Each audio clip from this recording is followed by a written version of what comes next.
மக்கள் எழுச்சி தன்னெழுச்சியாக பொதுமக்கள் வர்றாங்க. அவர்களே முடிவு செய்து விட்டார்கள், மோடி அவர்கள் 400 எம்பிக்களை தாண்டி வரணும். இல்லை பத்திரிகை நண்பர்கள்ட்ட நான் கேட்கறது, நீங்களே களத்தை பார்க்குறீங்க. சொல்கிற கேள்விக்கு நான் அதுக்கு பதில் சொல்லணும். டிஆர்பி ஏற்றுறக்கு அவங்க பேசுகிறதுக்கா நான் ஏன் பேசுகிறேங்க? களத்தினுடைய நிலவரத்தை நீங்களும் பார்க்குறீங்க, நானும் பார்க்குறேன். இன்னைக்கு சாதாரண பொதுமக்கள், அரசியலுக்கு அப்பாற்பட்டவர்கள் களத்துக்கு வந்திருக்கிறாங்க. விவசாய பெருமக்கள் வந்திருக்கிறார்கள். இன்னைக்கு நான் சொல்றேன், நீங்க குறித்து வச்சுக்கன்னா ரொம்ப பணிவன்போடு சொல்றேன், மக்களுடைய ஆதரவை வைத்து சொல்லுகின்றோம். தேசிய ஜனநாயக கூட்டணி கோயம்புத்தூர்ல குறைந்தபட்சம் 60% வாக்குகள் பெறும். அது வரைக்கும் அவங்க சொல்லிக்கிட்டே இருக்கட்டும், சொல்லிட்டே இருக்கணும். தேசிய ஜனநாயக கூட்டணி குறைந்தபட்சம் 60 வாக்குகள் பெறும். அதனால இதுக்கப்புறம் இந்த கேள்விக்கு நான் பதிலே சொல்ல போறது இல்லைங்க. நீங்க ஜூன் 4ஆம் தேதிக்கு பிறகு கேளுங்க, நான் பதில் சொல்றேன். ஆனா திரும்ப திரும்ப அதே கேள்வி கேட்டு திரும்ப திரும்ப அதே பதில் சொல்றது என்ன இருக்கு?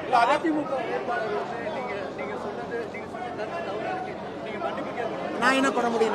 நான் சொன்ன கருத்து என் கருத்து, மக்களுக்கு தெரியும். அதுக்கு நான் என்ன பண்ண முடியும்?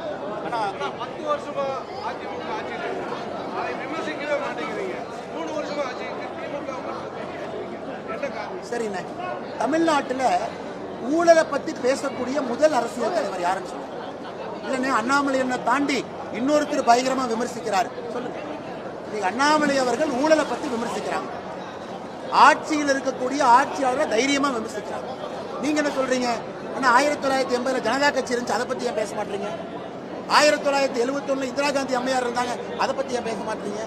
நேரு ஐயா 1960 இருந்தாங்க, அதை பத்தி ஏன் பேச மாட்டீங்க? இன்னைக்கு யார் ஆட்சியில் இருக்கிறாங்க? மத்திய அரசுல நாங்க ஆட்சியில் இருக்கோம், அதை தைரியமா பேசுறது. பரிசு என்ன?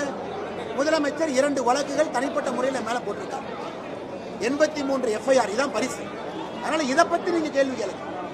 இன்னைக்கு சில கட்சிகள்லாம் தமிழ்நாட்டில் ஆட்சிக்கு வரவே போறது, அதை பத்தி எதுக்கு வளர்ச்சி குறித்து விவாதிக்கிறதுக்கு என்னோட தயாராக சிங்கே ராமச்சந்திரன் கேட்டு எஸ்பி வேலுமணி உங்களை கொண்டு வந்து உட்கார வைங்க, நான் 10 கேள்வி உங்களுக்கு கொடுக்குறேன். மத்திய அரசினுடைய திட்டத்தில் நடந்திருக்கக்கூடிய ஊழலை 10 கேள்வியா கொடுக்குறேன். நீங்க எஸ்பி வேலுமணி, என்ன எல்லாருமே எஸ்பி வேலுமணி வாழ்க்கைன்னு தானே சொல்றாங்க. அவரை நான் சொல்ற கேள்வி, அவரை கொண்டு வந்து உட்கார வை. 10 வருஷமா நான் நடக்கலின்னு சொன்னா அதற்கு யாரு காரணமா இருந்தா அவங்களுக்கு தானே உட்கார வைக்கணும். ஸ்மார்ட் சிட்டி என்னென்ன பணம் கோயம்புத்தூருக்கு வந்திருக்கு, மத்திய அரசினுடைய பணம் என்னென்ன வந்திருக்கு, கான்ட்ராக்டர் யாரு, எஸ்பி வேலுமணியினுடைய பினாமி.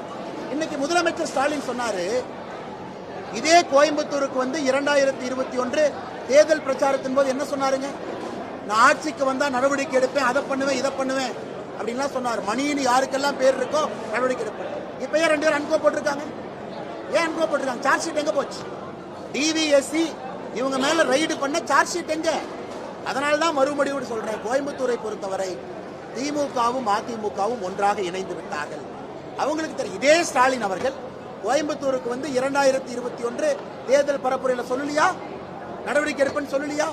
டிவிஎஸ் ரைடு நடத்த பிறகு சார்ஜ் ஷீட் ஃபைல் பண்றதுக்கு ஏன் எவ்வளவு டிலே?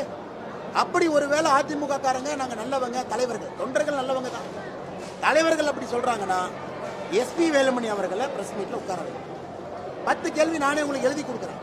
நேருக்கு நேர் வரலாம் சொல்ல 10 கேள்வி கேட்டு பதில வாங்கிக்கலாம். கான்ட்ராக்டர் பேர் யார் எடுத்தா, எந்த கான்ட்ராக்டர் வேலை எடுத்தா, அவருடைய மனைவி எந்த வார்டுல எலெக்ஷன்ல நின்னாங்க, எல்லாத்தையும் உங்களுக்கு பட்டியலா போட்டு கொடுக்குறேன். அதை பார்த்தாவே தெரியும், மத்திய அரசுடைய திட்டங்களை கொள்ளையடிப்பதற்காக மட்டும்தான் கோயம்புத்தூருக்கு நாங்க கொடுத்தோம், இவங்க கொள்ளையடிப்பதற்கு மட்டும்தான் இவங்க பயன்படுத்துறாங்க. அதற்கு மட்டும்தான் 10 ஆண்டு காலம் நடந்துச்சு.